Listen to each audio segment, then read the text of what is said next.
Welcome. Today, we're going to address a common problem, cracked Samsung screens. Let's dive right in.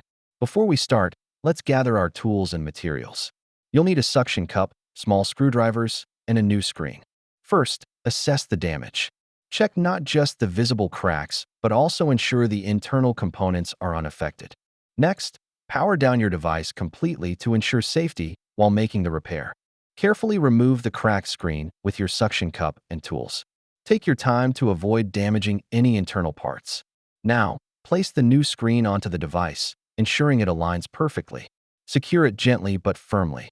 Reassemble your device by putting the screws back in and ensuring everything is tightly closed.